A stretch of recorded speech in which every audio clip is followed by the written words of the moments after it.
Namaste to all. இந்த tarot ரீடிங்கில் மூன்றாம் நபருடைய கரண்ட் சிச்சுவேஷன் இப்போ எப்படி இருக்குது, உங்கள் நபரை விட்டு இந்த மூன்றாம் நபர் விலகுவாங்களா இல்லையா, இந்த மூன்றாம் நபர்னால் ஏற்பட்ட பிரச்சனைகளுக்கு அதே மாதிரியான பிரச்சனைகளை அவங்க லைஃப்லேயும் சந்திப்பாங்களா, இதை பற்றியெல்லாம் டீட்டெயில்டாக இந்த ரீடிங்கில் நம்ம தெரிஞ்சுக்க போகிறோம்.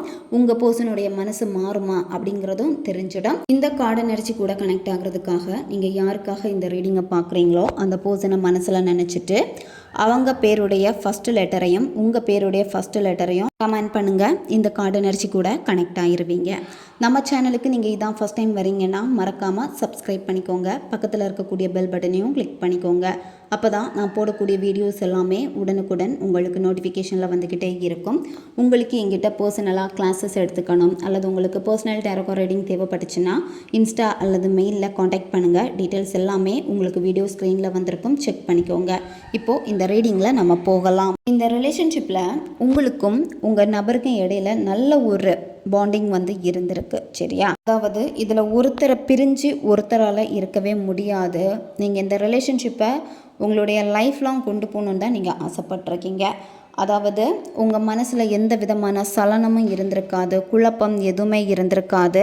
இந்த காதல் போகக்கூடிய வேகங்கள் எப்படி இருந்திருக்குன்னா ரொம்பவும் உண்மைத்தன்மை வாய்ந்த ஒரு காதலாக தான் இருந்திருக்கு.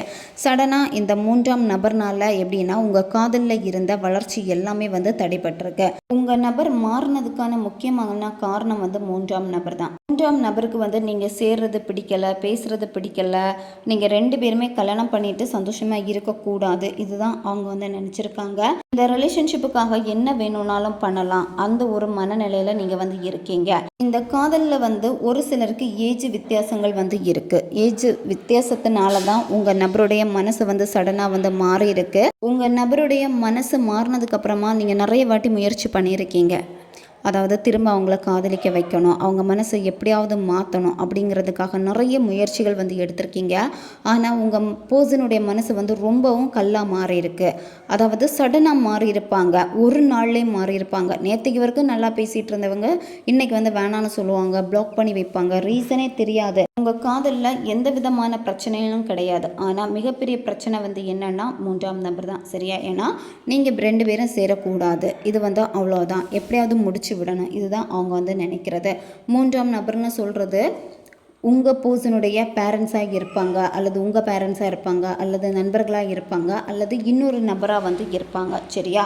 உங்கள் சிச்சுவேஷனுக்கு ஏற்ற மாதிரி நீங்கள் எடுத்துக்கோங்க. இந்த ரிலேஷன்ஷிப்பில் இப்போ ரெண்டு பேருமே பிரிஞ்சு நிற்கிறப்போ நடுவில் தேர்ட் பார்ட்டி தான் இருக்காங்க, சரியா? ஒரு சிலருக்கு பார்த்தீங்கன்னா நீங்கள் மியூச்சுவல் ஃப்ரெண்டாக இருந்திருப்பீங்க. அதாவது உங்களுக்கும் இந்த மூன்றாம் நபர் ஃப்ரெண்டாக இருப்பாங்க, உங்கள் நபருக்கும் ஃப்ரெண்டாக இருப்பாங்க. நீங்கள் என்ன சொன்னாலும் அதை அப்படியே வேறு மாதிரி உங்கள் நபர்கிட்ட சொல்கிறது, உங்கள் நபர் ஏதாவது சொன்னாங்கன்னா அதை வேறு மாதிரி உங்ககிட்ட கொண்டு சொல்கிறது, ரெண்டு பேருக்கு இடையிலையும் சண்டையை மூட்டி விடுறது, சண்டைகள் வந்ததுக்கப்புறமா மூன்றாம் நபர் எதுவுமே பண்ணாத மாதிரி விலகி நிற்கிறது, இதுதான் இந்த காதலில் ரிப்பீட்டடாக நடந்துக்கிட்டே இருக்குது. இதில் அதிகமான மன உளைச்சல் யாருக்கு ஏற்பட்டிருக்கு அப்படின்னா உங்கள் நபருக்கு தான் ஏற்பட்டிருக்கு, சரியா? ஏன்னா உங்கள் நபர் எதிர்பார்க்கவே இல்லை. ஆனால் நிறைய விஷயங்கள் சடனாக மாற மாற மாற இந்த காதலில் உங்கள் நபருக்கு நம்பிக்கை இல்லாமல் போயிருக்கு. இந்த காதலுக்காக உங்கள் நபரும் நிறையவே உங்களுக்கு உதவி பண்ணியிருக்காங்க. அவங்களுடைய எஃபோர்ட் எல்லாமே நிறையவே இருக்குது, சரியா? அதாவது நிறைய எதிர்ப்புகளை தாண்டி உங்களுக்கு ஒரு புதிய உதயமே இந்த காதலில் கிடச்சிருக்கு. அதாவது எல்லா பிரச்சனையும் தாண்டி நீங்கள் நல்லா பேசி கல்யாணம் பண்ணுறது அல்லது இந்த ரிலேஷன்ஷிப்பை இன்னும் நல்லா மாற்றக்கூடிய எல்லா வேயும் உங்களுக்கு கிடச்சிருக்கு. கிடைச்சாலுமே இப்போ எப்படி இருக்குது அப்படின்னா இந்த காதல் தொலைஞ்ச மாதிரி தான் இருக்குது. ஏன்னா இவ்வளோ நாள் இந்த ரிலேஷன்ஷிப்புக்காக அவ்வளோ பாடுபட்டு எல்லாமே சரி பண்ணி நீங்கள் கொண்டு வச்சிட்டீங்க. ஆனால் இப்போ என்னென்னா நீங்கள் எதிர்பார்த்த அந்த நபர் இல்லை. இப்போ உங்கள் நபர் உங்ககிட்ட பேசினா கூட சரியாக பேச மாட்டாங்க.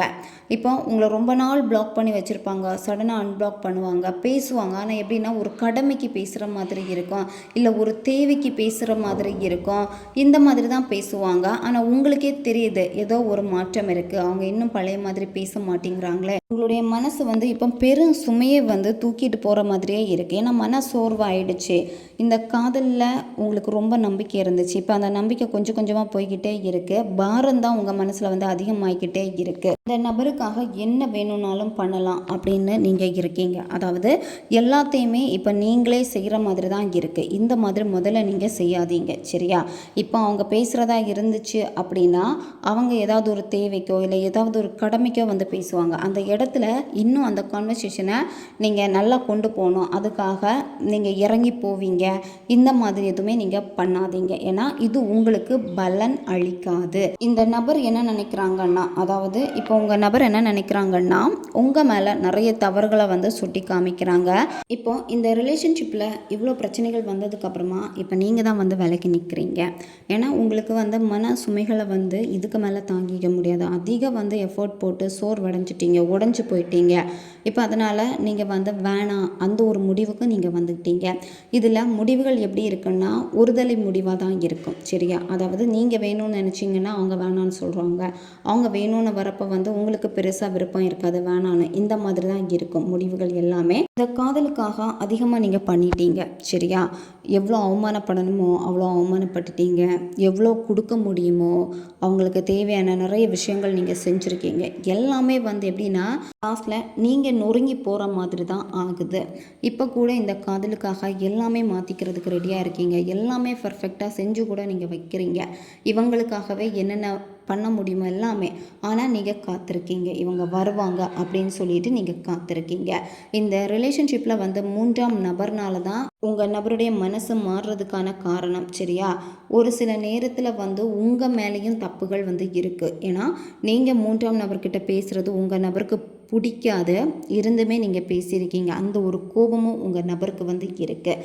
இப்போ இந்த 3ஆம் நபர் வந்து என்னென்னா அவங்களுக்கு நியாயம் வேணும் அப்படின்னு வந்து நிற்கிறாங்க, சரியா? ஒரு பக்கம் உங்கள் நபர், இன்னொரு பக்கம் அந்த 3ஆம் நபர் நியாயம் வேணும் அப்படின்னு நிற்கிறாங்க. அதனால் இப்போ எதுவுமே பண்ண முடியாத ஒரு சூழ்நிலையில் வந்து நீங்கள் மாட்டிக்கிட்டே இருக்கீங்க.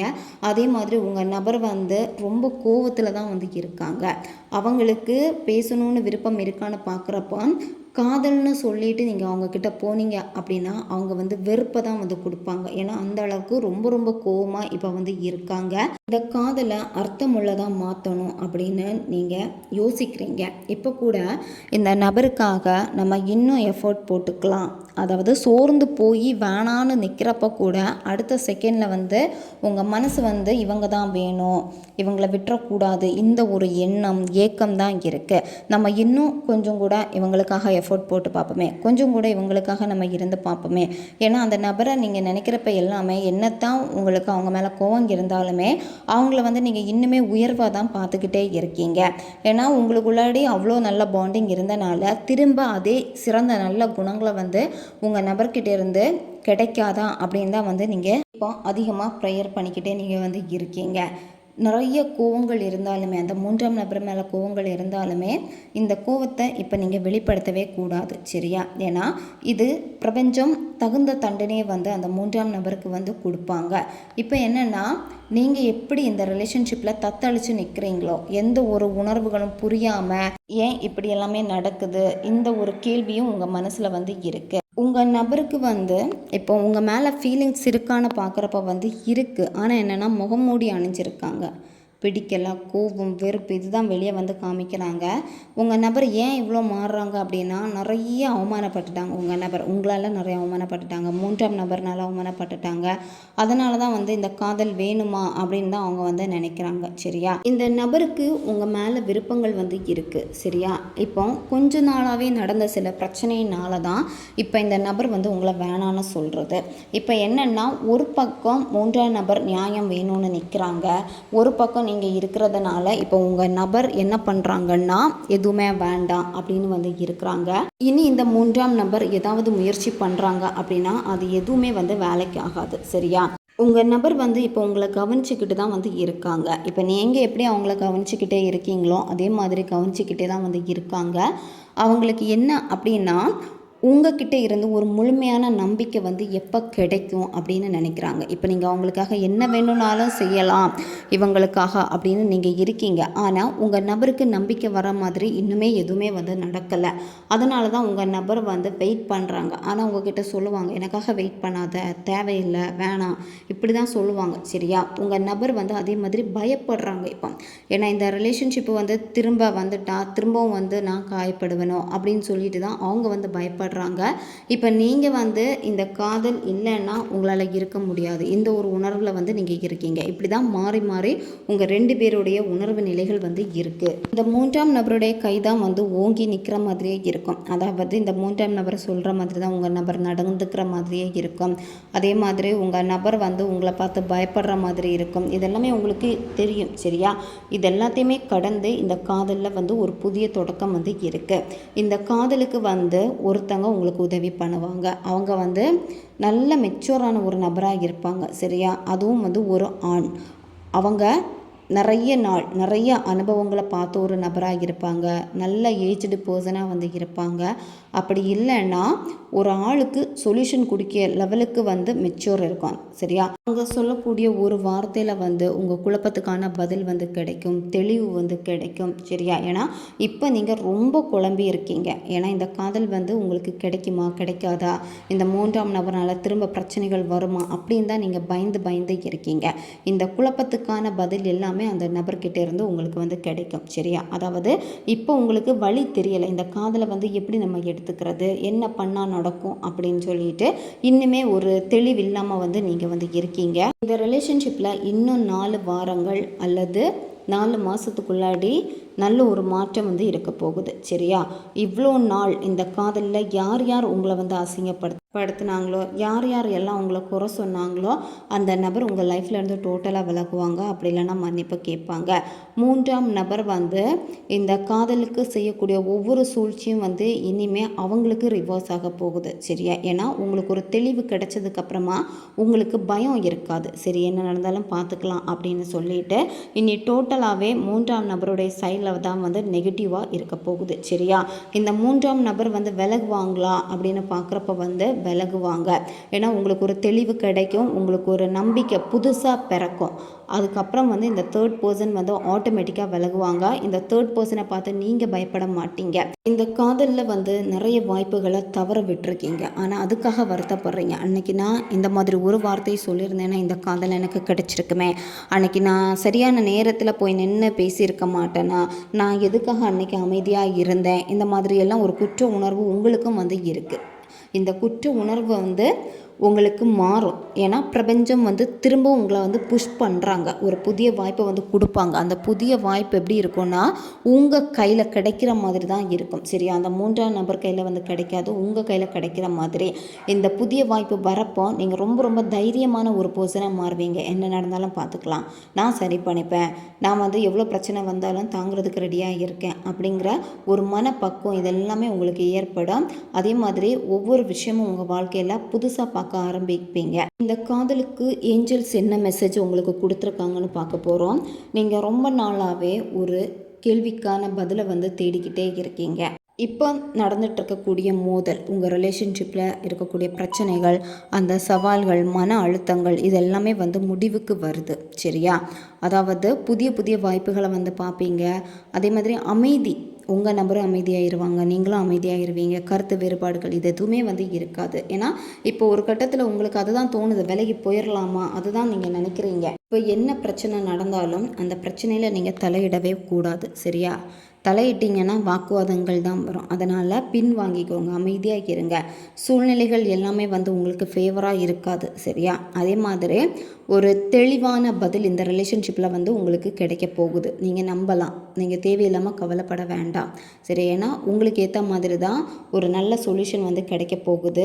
உங்களுடைய நம்பிக்கையை வந்து நீங்கள் கைவிட்டவே கூடாது. உங்கள் நம்பிக்கை தான் மிகப்பெரிய பலத்தை வந்து உங்களுக்கு கொடுக்க போகுது. எப்போவுமே உங்களுடைய இலக்குகளில் நீங்கள் நேர்மறையாக இருக்கணும். சரியா? உங்களுடைய கனவுகள் எல்லாமே வந்து நீங்கள் நினச்ச மாதிரியே வந்து நடக்கும். சரியா? ஆனால் நம்பிக்கையை தான் அடிக்கடி விட்டுட்டே இருக்கீங்க. இதுக்கு மேலே முடியாது, எதுவுமே நடக்கலையே அப்படின்னு. அந்த நம்பிக்கையை வந்து நீங்கள் இழக்கவே வேண்டாம். சரியா? ஏஞ்சல்ஸ் என்ன சொல்கிறாங்கன்னா, உங்களுடைய எண்ணங்கள் வந்து காந்தம் போல தான் வந்து இப்போ செயல்படுது. நீங்கள் வந்து பயப்படுறீங்க, சின்ன சின்ன விஷயத்துக்கும் வந்து பயப்படுறீங்க. நீங்கள் பயப்படவே கூடாது. சரி, நீங்கள் விரும்பக்கூடிய விஷயங்களில் வந்து நீங்கள் அந்த கவனத்தை வந்து செலுத்தினாலே போதும். நீங்கள் என்ன திட்டம் போட்டிங்களோ அது இப்போ நடக்காத மாதிரி எல்லாமே உங்களுக்கு தோணும். ரொம்ப காலம் வந்து எடுத்துக்கிற மாதிரியே இருக்கும். சரியா? அப்படி இருந்தாலும் உங்களுடைய நம்பிக்கையில் வந்து இன்னும் நீங்கள் சந்தோஷமாக இருங்க. இந்த மாதிரி இருக்கிறப்ப வந்து பிரபஞ்சம் அதை உங்களுக்கு வந்து கொடுப்பாங்க. ஏன்னா நிறைய சோதனைகள் வரும். பிரபஞ்சம் உங்களுக்காக செயல்பட்டுட்டு தான் இருக்காங்க. ஆனால் என்னென்னா உங்களுக்கு எதுவுமே வந்து பாசிட்டிவாக தெரியாது. ஆனால் நம்பிக்கையை மட்டும் நீங்கள் விடவே கூடாது. உங்களுக்கான ரொம்பவும் மகிழ்ச்சியான ஒரு எதிர்காலம் உங்களுக்காக காத்திருக்கு. சரியா? எப்போவுமே உங்களை சுற்றி இருக்கக்கூடிய எல்லா விஷயத்துக்கும் வந்து நன்றியை வந்து தெரிவிங்க. அதிகமாக நன்றி உணர்வு நீங்கள் சொல்லுங்கள். அந்த நன்றி உணர்வில் கவனம் செலுத்துனீங்க அப்படின்னா நம்பிக்கை ஆட்டோமேட்டிக்காக வரும். அதே மாதிரி நீங்கள் பார்க்கக்கூடிய கண்ணோட்டங்கள் எல்லாமே பாசிட்டிவாக மாறும். கசப்பான அந்த சூழ்நிலைகள் எல்லாமே மாறும். இப்போ நீங்கள் என்ன பண்ணுறீங்கன்னா கடினமான அந்த சூழ்நிலையில் தான் அதிக கவனம் கொடுக்குறீங்க. அதனால தான் எல்லா விஷயமும் வந்து எப்படி இருக்குன்னா நெகட்டிவாக நடந்துக்கிட்டே இருக்கிற மாதிரி இருக்குது. மன அழுத்தங்கள் வருது. அதே மாதிரி பின் வாங்குறீங்க, நம்பிக்கை விட்டு போன மாதிரியே இருக்குது. உங்களுடைய இலக்கில் வந்து கவனம் வைங்க. உங்கள் வாழ்க்கையில் நீங்கள் ஒரு சில விஷயங்கள் வந்து நினைக்கிறீங்க துல்லியமாக இப்படி தான் இருக்கணும் அப்படின்னு. அதே மாதிரி நிறைய விஷயங்களை வந்து கட்டுப்படுத்தணும்னு நீங்கள் முயற்சிக்கிறீங்க. சரியா? அதே மாதிரி உங்களுடைய எதிர்பார்ப்புகள் எப்படி இருக்குன்னா குறுகிய ஒரு எதிர்பார்ப்பாக தான் இருக்குது. அதெல்லாமே தூக்கி போட்டுருங்க. இப்போ இந்த நபர் வரணும், அந்த நபர் வர்றதுக்காக நீங்கள் என்ன பண்ணுறீங்கன்னா அவங்கக்கிட்ட சேஸ் பண்ணுறது, பேசுகிறது, இப்படி தான் நீங்கள் பண்ணுறீங்க. அந்த சின்ன எதிர்பார்ப்பு தான். உங்களால் எந்த ஒரு விஷயத்தை விட்டு கொடுக்க முடியாது அப்படிங்கிறத முதல்ல தெளிவுபடுத்திக்கோங்க. சரியா? உங்களுக்கான சிறிய நேரம் வந்து நீங்கள் ஒதுக்கணும். அதே மாதிரி இதை நீங்கள் கண்டுபிடிச்சிட்டிங்க அப்படின்னா அதுக்கு என்ன பண்ணுறது, அதுக்கான தீர்வை வந்து தேட ஆரம்பிங்க. சரிங்க? அதாவது உங்களுடைய விருப்பத்தை வந்து உங்கள் நபர்கிட்ட வந்து திணிக்காதீங்க. அது அவங்களுக்கு பிடிக்காது. சரியா? இப்போ உங்களுக்கு அவங்க வேணும், அதுக்காக நீங்கள் திணிச்சிக்கிட்டே இருப்பீங்க. எனக்கு நீ வேணும் வேணும் சேஸ் பண்ணுறது எல்லாமே அது வந்து பலன் கொடுக்காது. சரியா? அவங்களுடைய தேவைகளையும் வந்து நீங்கள் புரிஞ்சுக்கணும். சரியா? அது அடையிறதுக்கான முயற்சிகளை வந்து சைலண்டாக நீங்கள் பண்ணுங்கள். உங்களுடைய கேள்விகள் எல்லாமே உங்களுக்கு பதிலாக கிடைக்க போகுது. உங்களுடைய கவலையை முதல்ல தூக்கி போட்டுருங்க. சரியா? கவலைகள் தான் நீங்கள் என்ன விஷயத்த வந்து உங்கள் லைஃப்பில் இருந்து மறக்கணும்னு நினைக்கிறீங்களோ அதை திரும்ப திரும்ப கொண்டு வந்துகிட்டே இருக்குது. அதே மாதிரி உங்களுக்கு பயம் அதிகமாக இருக்குது. அந்த பயம் இருக்கிறதுனால தான் காதல் வந்து சக்ஸஸ் பண்ண முடியலை, உங்களுடைய சொந்த தனிப்பட்ட வளர்ச்சியில் சக்ஸஸ் பண்ண முடியலை. பயம் அதிகமாக இருக்கிறனால இந்த பயத்தை போக்கணும் அப்படின்னா நன்றி உணர்வு.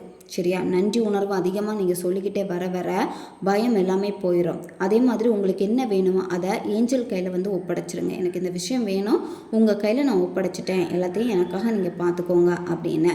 உங்களுடைய பாதையிலிருந்து நீங்கள் திசை திரும்பக்கூடாது. இப்போ ஒரு நேரத்தில் இந்த நபர் வேணும், ஒரு நேரத்தில் நம்பிக்கை போயிடுது, இல்லை வரமாட்டாங்க, பயம், இப்படியெல்லாம் இருக்கிறதுனால தான் எல்லாமே எதிர்மறை உணர்ச்சிகளும் நீங்கள் கொடுக்க மாறிக்கிட்டே இருக்கு. ஒரு சந்தோஷமான முடிவு வந்து ஏற்கனவே உங்கள் லைஃப்பில் நடந்துட்டு தான் இருக்குது. பிரபஞ்சம் செயல்பட ஆரம்பிச்சிட்டாங்க.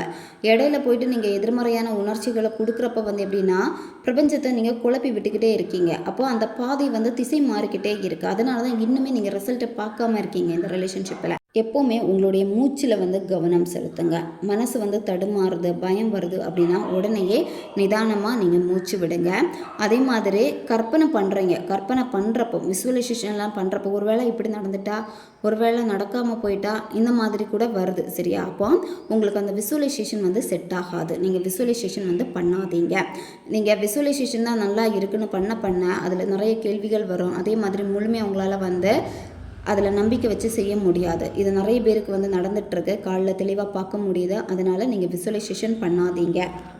காதலை அடுத்த கட்டத்துக்கு கொண்டு போகிறதுக்கான மன வலிமை வந்து உங்ககிட்ட இருக்குது. நீங்கள் தான் தேவையில்லாமல் சந்தேகப்பட்டுக்கிட்டே இருக்கீங்க. அதனால தான் மனசில் வந்து எல்லா விஷயங்களும் அப்படியே தங்கி இருக்கிறதுனால பயம் வருது. உங்களுடைய திட்டங்கள் வந்து பாதியிலே ஸ்டாப் ஆகுறதுக்கு காரணம் வந்து நீங்கள் தான். அதே மாதிரி ஒரு சில பொறுப்புகளை வந்து நீங்கள் ஏற்றுக்கொள்கிற மாதிரி இருக்கும். ஃபேமிலி சிச்சுவேஷனாக இருக்கலாம், இல்லை வேறு சில விஷயங்களாக இருக்கலாம். பொறுப்போடு இருக்கிற மாதிரி இருக்கும். சரியா? சில பொறுப்புகளை நீங்கள் கண்டிப்பாக வந்து ஏற்றுக்கொண்டு தான் ஆகணும். ஏன்னா அந்த பொறுப்பை நீங்கள் செய்ய தான் உங்கள் வாழ்க்கையும் வந்து நல்லா மாறும். நீங்கள் இப்போ புதுசாக தொழில் தொடங்கணும்னு நினைக்கலாம். அதே மாதிரி புதுசாக வேலைக்கு வந்து நீங்கள் விண்ணப்பிச்சிருக்கலாம். இதெல்லாமே வந்து நீங்கள் பண்ணுங்கள். சரியா? முயற்சிகள் எடுங்க. பெரிய ஒரு வாழ்க்கை மாற்றத்தை வந்து நீங்கள் பார்க்க போகிறீங்க. பிரபஞ்சம் உங்களுக்கு உங்கள் கரியருக்கு வந்து க்ரீன் சிக்னலை தான் வந்து கொடுக்குறாங்க. சரியா? இந்த காதலில் உங்கள் நபர் உங்களுக்கு கொடுத்த சில முடிவுகளாக இருக்கட்டும், இல்லை வேறு சில விஷயங்கள்ல நடந்த சில முடிவுகளாக இருக்கட்டும், அவ்வளோதான் முடியாது அவ்வளோதான்னு சொல்லியிருப்பாங்க. சரியா? இதே மாதிரி சந்தேகிச்சுட்டே இருக்காதீங்க. உங்களை நீங்கள் முதல்ல நம்புங்க. சரியா? அதே மாதிரி ஒரு சில விஷயங்கள் உங்கள் வாழ்க்கையில் நீங்கள் செய்கிறத வந்து தள்ளி போட்டுக்கிட்டே இருக்கீங்க. அதை முதல்ல நீங்கள் செய்ய நடவடிக்கைகள் எடுங்க. இந்த ரிலேஷன்ஷிப்பில் நல்ல மாற்றம் உங்களுக்கு இருக்கான்னு பார்க்குறப்ப இருக்குது. புதிய பிகினிங்கும் வந்திருக்கு. இந்த பர்சன் திரும்ப உங்ககிட்ட சேருவாங்க. சரியா? அதாவது நீங்கள் பாசிட்டிவாக நினச்சிங்கன்னா அது உங்களுக்கு பாசிட்டிவாக நடக்கும். எஸ் தான் இந்த ஏஞ்சல் உங்களுக்கு கொடுத்துருக்காங்க. ஓகே காய்ஸ், இதுதான் இந்த ரீடிங். இது வந்து ஜென்ரல் ரீடிங் தான். பொருந்தக்கூடிய விஷயங்களை எடுத்துக்கோங்க, மற்றதை விட்டுருங்க. உங்களுக்கு பர்சனல் டேரோ கார்ட் ரீடிங் தேவைப்பட்டுச்சுன்னா இன்ஸ்டா அல்லது மெயிலில் காண்டாக்ட் பண்ணுங்கள். அடுத்த ஒரு வீடியோ பதிவில் சந்திக்கலாம். நன்றி.